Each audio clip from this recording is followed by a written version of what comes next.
Hello everybody, this is Will, aka the greatest political mind the world will possibly never know. But as you know, what I say every time is hopefully through these videos people will find out about me. I'm coming to specifically talk to my African American brothers and sisters who find that insulting me makes their day because I don't support Obama. The reason why I don't support Obama is not because I hate Obama or dislike Obama. It's just that I don't trust Obama.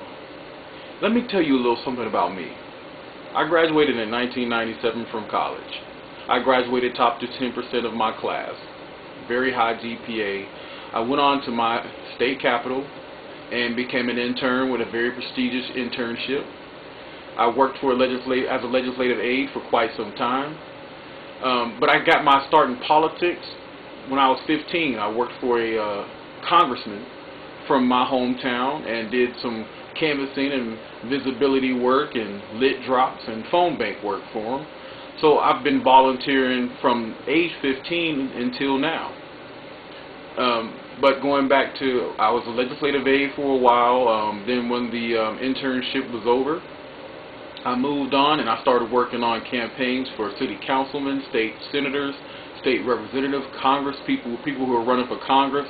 I worked on the John Kerry campaign. I worked on Bill Clinton, Al Gore, John Kerry. Very, very, very involved in Democratic politics. Even though after a while I was disillusioned with the Democratic Party, I had no love for the Republican Party.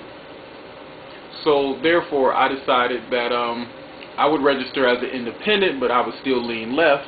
And I still worked on Democratic campaigns and Democratic issues and causes. So in my travels and in my work in politics, I've done it all. I've seen it all. When I was a legislative aide, I've written speeches, I've done press releases, press work, I've done constituent letters and calls. I've met with small business owners, large business owners when my rep couldn't make his appointments. So I've done it all, people. I've seen it all. I've worked for 6 black Democrats in my lifetime. And one thing that I can say about politicians in general is that they are all the same, except when you find that one who truly wants to be a civil servant. And see, what I don't trust about Obama is that I don't see the deeds that make him a civil servant. He's not. I mean, people want to say he's a community organizer. And that can be considered civil servantry. But if you do your research and you see what he actually organized, it was to benefit him, not the people. Obama has always been ambitious. Remember, this is the man who said he wanted to be president ever since he was in kindergarten. So he was making moves to be president. Now, am I being angry at him because he wants to be successful? No. But he's always been making these moves to be president, but he's always done political stuff. He's never really been a man of the people. He's been slick and processed, but I've seen that before. I've been there, done that. I've seen politicians like Obama come and go. I've done the focus groups, the polling, and I can tell you people that Hope and Change focus group and poll very well, but I've never seen anybody flip them and make them fresh and new like David Axelrod has.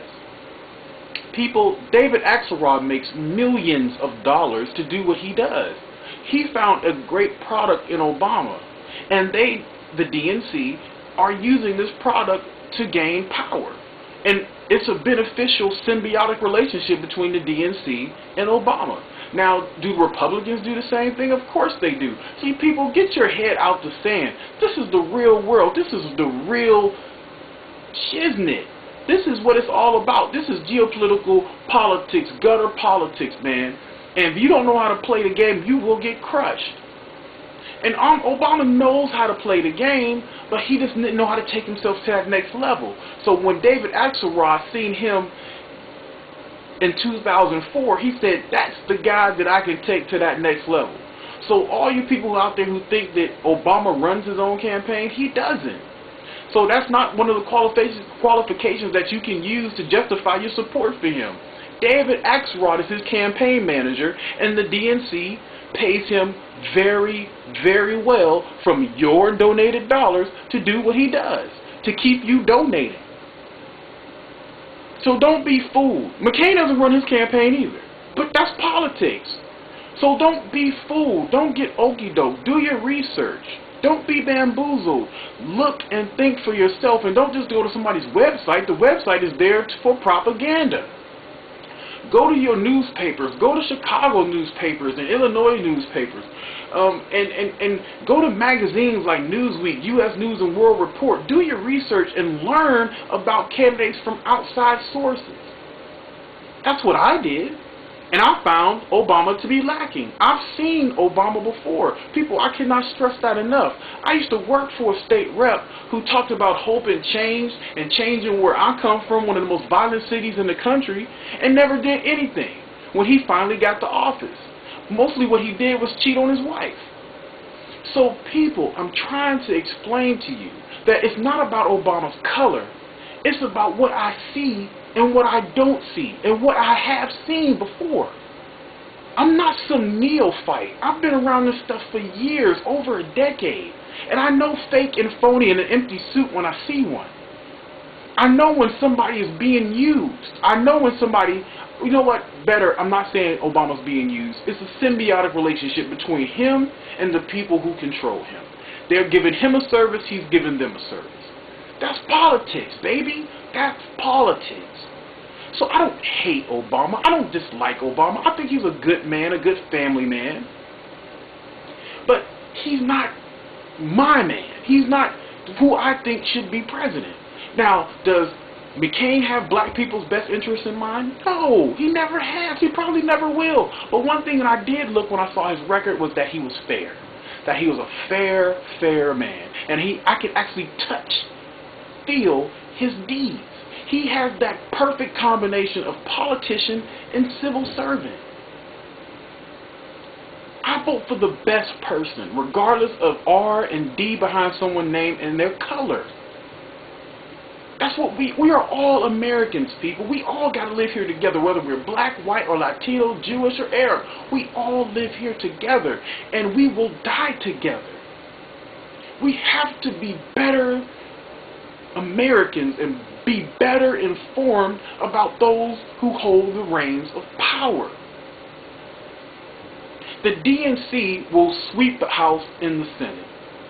And I would rather have a checks and balance system with a Republican president and a Democratic Congress where either one can't get their agenda through and they have to compromise. Compromise is the best thing for the American people. We've seen what compromise can do in the 90s when Bill Clinton was president and the Republicans ruled the House and the Senate. We had 22 million jobs, surpluses, and peace and prosperity because they had to work together. One-party rule is not a good thing for this country. Read Animal Farm and you'll find that out. So in closing, people, I don't hate Obama. It's just that I want to see my country flourish. I'm tired of the years of Bush. And I know you guys hate Bush, but McCain's not Bush. Obama has more in common than Bush than McCain does. So all I'm asking you is to take an informed look at both candidates. And don't just use your heart. Research, use your mind, think critically and analytically about your future and where you want this country to go. I know Obama sounds great, but I've met a lot of politicians that sound great too. But everything that glitters isn't gold. I'm voting for my country, not against Obama. For my country. I don't care if I'm black and that there's racism. I still live here, and I want to see the best for this country. And yes, racism exists, and it can make you bitter, and it can make you angry. But if you let that bitterness and that anger eat you up, you will never go anywhere. So take that lesson with you, people. This is your boy, Will. Take care. God bless.